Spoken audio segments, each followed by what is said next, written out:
Welcome everyone to this Forge College Explainer. I am absolutely thrilled to have you here today. So in our last explainer, integrating AI decision-making and preparing for transaction execution, we spent a ton of time talking about how to build a really smart analytical AI agent. We looked at confidence scoring, thresholding, all that brilliant off-chain logic, right? But today, we're crossing the absolute most critical bridge in your Web3 development journey. We're going to look at the exact moment your AI agent stops thinking and actually starts doing. We are diving into how an agent takes a decision and successfully executes it as a transaction on Solana. Because, listen, here's the harsh reality that every single developer eventually faces. Your agent made a brilliant decision.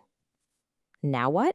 It is incredibly frustrating to build an AI agent with absolute genius off-chain logic, only to realize it's basically just a brain in a jar if it fumbles the on-chain execution. You can have an agent with a 200 IQ that perfectly spots a market inefficiency, but if it can't figure out how to properly package and sign the transaction, it's totally powerless. No way around it.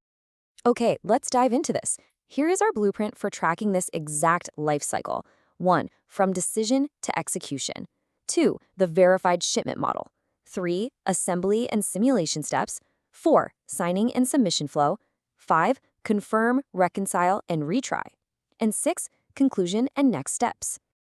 All right, section 1, from decision to execution, bridging logic and code.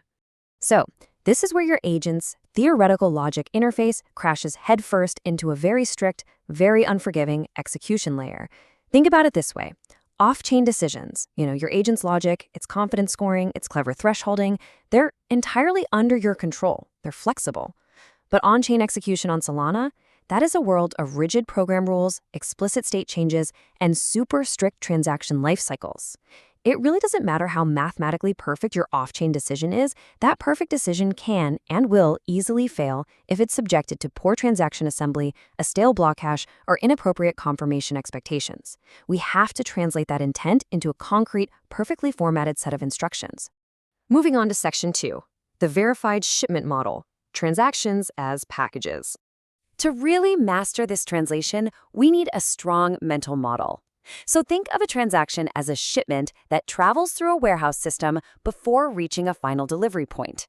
And this brilliantly illustrates the balancing act your agent has to perform, because your agent is essentially the warehouse packer. When you pack a transaction, you have to balance the blast radius of putting way too many instructions in one single box, meaning if one thing breaks, the whole box fails, versus the latency of shipping multiple smaller boxes that might arrive at different times.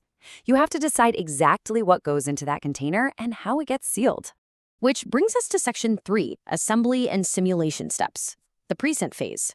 Let's see how this builds chronologically, starting with getting our theoretical box packed, checked, and ready for the carrier. Here are the first 3 lifecycle stages of your transaction in the present phase. Step 1 is assemble. This is where your agent gathers the required instructions and computes the necessary accounts, just like packing the box and selecting the right shipping container. Step 2 is simulate. This is your dry run to ensure the box is packed correctly. And step 3 is sign, where you apply the authorized stamp. Without that authorized stamp, the network simply won't accept your package. Now, during that assembly phase, your agent must fetch a recent block hash. Think of this as a tracking label, but one with a very strict expiration time, and it's used to prevent the network from accidentally processing your transaction twice. If your agent is too slow and tries to submit a stale block hash, it's literally like slapping an expired shipping label on a box. The network's post office will take one look at it and angrily reject it, bouncing it right back to you. So this forces your agent to have a really solid off-chain strategy for managing and refreshing these block hashes. Now, before we move to the next phase, I need to give you a very serious warning. And I say this with a smile, but I mean it. Never skip simulation.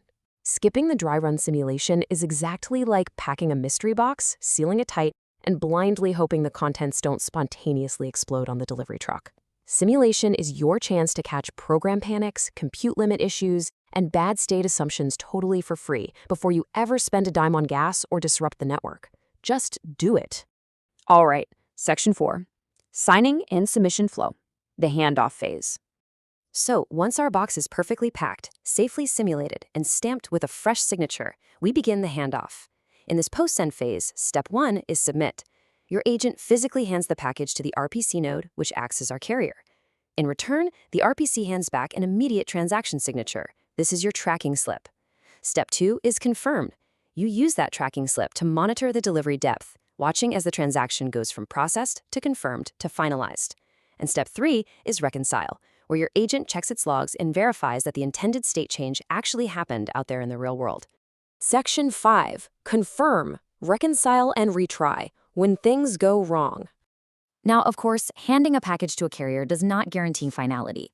Things get lost, delayed, or rejected all the time, so we need a rock-solid plan. What's really interesting about this slide and mapping out this life cycle is how explicitly separating these stages gives our agent crystal clear observability signals. If a failure happens, your agent doesn't just panic. It checks the stage. Did it fail at the simulation stage? Well, that's a program bug. Did it fail during submission? That's the network's fault. Did the blockhash expire? That's the agent being too slow. This matrix right here is your ultimate debugging checklist. Because different errors require entirely different reactions, we absolutely must classify them before we just blindly retry. You've got client-side errors, like that expired block hash. You have network errors, like the RPC rejecting your connection. You have runtime errors, like running out of your compute budget. And you have domain errors, like a slippage tolerance being exceeded on a swap. I mean, think about it. You would never use a sledgehammer of infinite network retries to fix a delicate domain error like slippage. Your agent needs the intelligence to read the error class and react appropriately. Now, when dealing with retries, you have to understand the concept of an idempotency key. This is a unique identifier ensuring that an operation produces the exact same result no matter how many times you tell the system to execute it. Idempotency is absolutely critical during the reconciliation phase.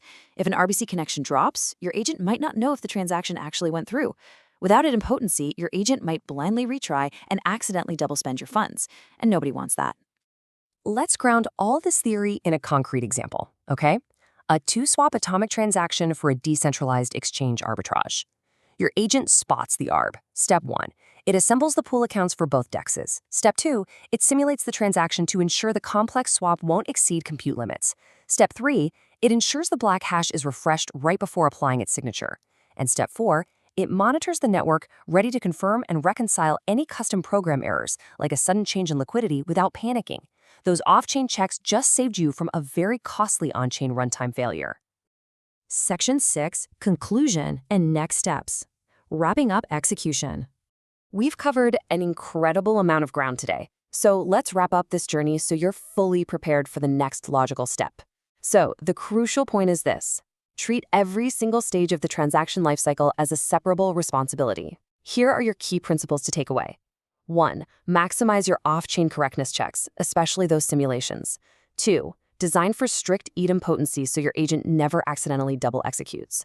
3. Consciously choose your confirmation levels based on what your agent is actually doing. Like, do you need the speed of a process state or the absolute certainty of a finalized state? By following these, your agent becomes robust, highly auditable, and super resilient. But all of this execution logic brings us to a massive, glaring question. Now that your agent knows how to pack the box and hand it to the carrier, where will your agent's private keys actually live? How are you going to protect that authorized stamp from being exploited? Well, that provocative thought leads us right into secure wallet management, which is exactly what we'll focus on next. Thank you so much for joining me for this Forge College Explainer. I really hope this shipment metaphor has demystified the Solana transaction lifecycle for you today.